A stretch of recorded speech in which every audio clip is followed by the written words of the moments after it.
What's up, everybody? My name is Joe, as you can see from my little sheet of paper there. I live in Pennsylvania. Some of you might know me as PapaCon51, also as you can see from my eBay ID name there. I was the seller on eBay, and still am technically a seller on eBay and everything, but I was a seller who had the item in the sports card memorabilia category listed as the NFL football mystery singles. I've had that item listed for about a good 2 years. I still technically have it listed. It's just I don't have any currently available, even though I do have, of course, cards in my collection and everything. I just have it listed so people can kind of see that I still have it going, but it's really not there, if that makes sense. I started to branch out a little bit more into more of the social media stuff, or at least I wanted to, because I realized that YouTube and Instagram, of course, are getting ridiculously popular, especially with a lot of even newer people. That just have instant startups almost. So I had a couple people from my eBay item that bought off me, and also happen to have YouTube channels. So I kind of got marketing from them basically when they ripped my item, I guess, so to speak. That's one of the terms we use when you open something, you rip it. And they kind of reviewed it for their viewers, which I liked. Some of them got a lot of views, a lot of comments. I got a lot of sales from some of those videos. Repeat buyers as well. So I helped them, they helped me. I got kind of free marketing from them. I do comment, of course, on a couple of their videos. I think I liked almost all their videos that they have up as well, so I kind of helped them a little bit as well. I'll clarify some things for them when I watch the videos myself if I see that they don't say something the right way or something like that, or if they miss something. So going off of that, what I just kind of said there to finish, correcting people and everything, or saying something that someone missed, I kind of noticed a little bit of a trend where when people would be going through some of the cards, and I do primarily just football cards, I noticed a little bit of a trend where some of the buyers or collectors seem maybe a little indecisive on what a card should be, how it should be numbered, or if it should be numbered, or if it was a photo variation or a short print or anything like that.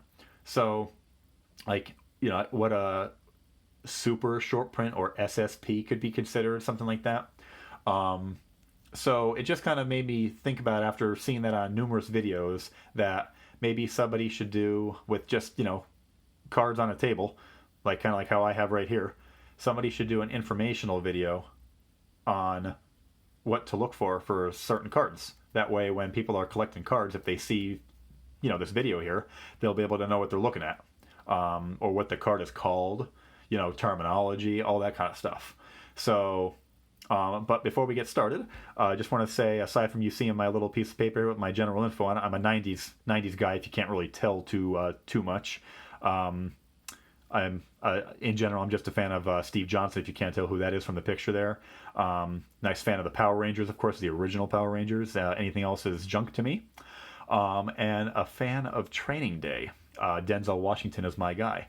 So in addition to that, I have my prized possession here, as you can see on my stand, which I'll just probably keep for right now as my backdrop, I guess, so to speak, since, as you can see, I just kind of have an open desk right here.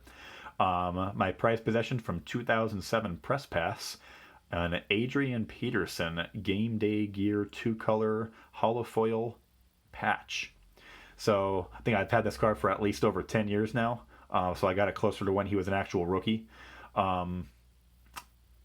It has the same book value today as it did back then, and I think I paid a ridiculously good price for it for how rare of a card it is. I'll probably never sell it. But yeah, I paid, I think, maybe $45 for it with shipping included back in the day. So that's my prized possession out of all the cards that I own. But to keep this video a little shorter, because again, I don't want to keep on going off in random tangents here, I'm going to start my informational stuff off with basic stuff. So we're going to start with the 2018 Panini Elite Draft Picks set. So draft picks, again, with just knowing more information for my viewers or potential viewers. This is my first video, so forgive me, of course, if I seem a little off and everything like that. I don't really know how my voice sounds necessarily, of course, from the outside until I would listen to it. So I'll see how it sounds when I do listen to it, of course. But going back to this, the draft picks set is college based. So in other words, all the players are going to be shown in their college uniforms, and it's from Panini, so it's from a legitimate company. They do have the licensing with the NFL and everything, and the NCAA, I guess I should say in this case, to where they can show the insignias, in other words, the logos, on any of the college uniforms in the pictures. So whereas Leaf and Sage and all those, and Press Pass from the 2011, 12 series sets, I believe it kind of started, they lost their licensing, so they can't show the players anymore in their like actual photos. The players are shown in the uniforms, of course, and all that, but they're photoshopped. So when you see cards, they look pretty crappy to me, which is kind of like one of the downfalls on some of those companies, because like some of the card designs look like trash to me. I'm one that's kind of like big on like card designs, and like if I don't like really like how a card looks, I probably honestly won't even try to collect any of the cards from it unless I happen to like PC a player or something like that, or personally collect a player. But as you can see, you can see San Diego State on this guy here. So Rashad Penny, since this is actually, as you can see on the logo there, where my thumb is on the right card, the rookie logo there that Panini uses on most of their cards, kind of resembles the Elite Shield there a little bit on the top left. But RC, of course, for those of you who really wouldn't know, would of course, I'm sure most of you do know, of course, but again, I'm covering the basics for right now. RC is rookie card. We don't usually just say R, to be honest. Sometimes a lot of people will actually spell it out rookie card. But for what I would want to cover with you with this card design, this is just the base card. These two are just the base cards. So as you can see, though, there's two pictures. So you might be wondering, well, what do the two different pictures mean? Like, is one different than the other then in that case, or anything? Is there anything special to one of them? The answer, quick, is no. Both cards are worth the same if you even want to put a price on them. There's no difference in cost. But with how Panini did things in 2018 with their draft picks cards, one was considered a base card, like a true base card, and one was considered a variation or a alternate. So as you can see on the top right corner, both cards are the same number. They do have a little bit different writing if you read that paragraph there on the back, though, coincidentally, even though it has the same player. So you do get a little bit more double information, so to speak. But very, very, very basic design on these cards. I mean, that's one of the other things I'm not really a fan of. They don't like... Panini a lot of times doesn't give you a lot of statistics anymore, or just general info about the player, like where they're from, their height, their weight. Like, it literally just says his name and what position he is. Like, that's very basic. It doesn't, these, of course, came out before the draft. So, I think they came out right before the draft. So, of course, we didn't know what team he played for, or what team he was drafted for. But also, this is college-based as well. So, even if this did come out, like, right around when the draft was, they wouldn't have put that on the card necessarily. But you look on the right card here, and you see on the bottom where my thumb is there's a little V in a circle. So that stands for variation. It was Panini's way back in 2018 of differentiating on the back of the card with the photo, how you tell which one's the B version and which one's the A version, or the base, which would be the A version, even though the B would stand for base to some people. A is the base card, B is the short print or the variation. So the variations can also be considered short prints, even though they aren't necessarily short prints. Like, it literally does not mean that the card was printed on a short number. They're not serial numbered in regards to being short prints. And book value wise, or like market value, whatever you want to call what you should pay for it, should be the same. So, depending on who the player is, of course. Baker Mayfield, of course, generally sells for the most. Saquon Barkley generally sells for the next highest after him. And then I think it kind of goes like Josh Allen, Sam Darnold, maybe Nick Chubb a little bit higher up now because he's kind of got a little bit more star power to him. But card numbers are the same, 146. So the black jersey, as they would call it, is the variation or the B version. So it'd be 146B. And the white jersey would be card 146A.